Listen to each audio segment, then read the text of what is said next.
तर मित्रांनो, बऱ्याच दिवसांच्या अवधीनंतर आज पुन्हा एकदा नवीन व्हिडिओ आपल्यासमोर सादर करताना अत्यंत आनंद होत आहे.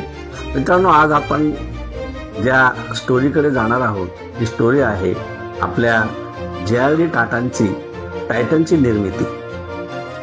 Make in India Titan story he web series नुकतीच बघायला मिळाली आणि आपण भारतीय असल्याचा मला सार्थ अभिमान वाटू लागला. मित्रांनो, ज्या काळामध्ये स्वित्झर्लंडचे घड्याळ हे संपूर्ण जगामध्ये धुमाकूळ घालत होते आणि घड्याळ हा सामान्य माणसाचा हा एक स्टेटस सिम्बॉल होता, त्या काळामध्ये टाटांना असं वाटलं की आपण देखील जगातले सर्वोत्कृष्ट घड्याळ निर्माण करावेत आणि म्हणून स्वित्झर्लंडच्या व्यापाऱ्यांशी टाटा आपल्याबरोबर कोलॅबरेशन करावं म्हणून त्यांच्याशी संधान साधतात. पण त्यांचा उर्मटपणा आणि भारतीयांबद्दल असलेला द्वेष टाटांच्या लक्षात येतो. स्वित्झर्लंडचा जो व्यापारी असतो तो टाटांना म्हणतो की भारतात अकुशल कामगार आहेत, भारतामध्ये घड्याळ निर्मिती करण्याची क्षमता नाही, तुम्ही घड्याळ निर्माण करू शकत नाही.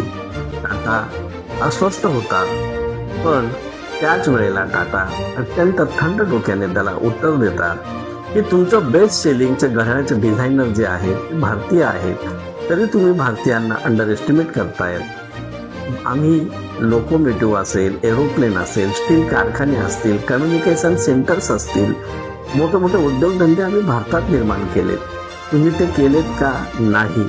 का? कारण तुमची सोच, तुमचे विचार हे तुमच्या छोट्या घड्याळांएवढेच आहेत. टाटा त्याच तडफेने भारतात येतात आणि त्यांचा जो सहकारी असतो धीरज देसाई त्यांना ते विचारतात, तू घड्याळ निर्माण करू शकतोस? तो म्हणतो येस आय कॅन.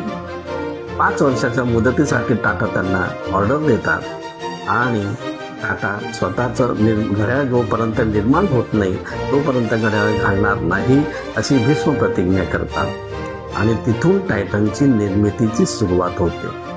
टाटा देसाईंना सांगतात की आपल्याला घड्याळाची निर्मिती करायची आहे, अत्यंत कठीण आहे, ते आपल्या स्वतःच्या दमवर आणि जगातल्या सर्वोत्कृष्ट असं घड्याळ आपल्याला निर्माण करायचं आहे. आणि म्हणून टाटा त्यांना सांगतात की dreams never success without passion and conviction.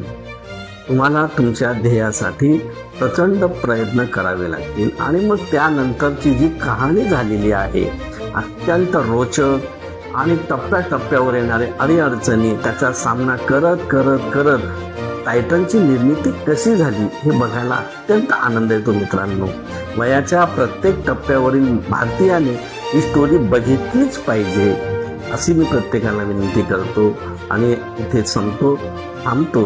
तुमचा निरोप घेतो. धन्यवाद.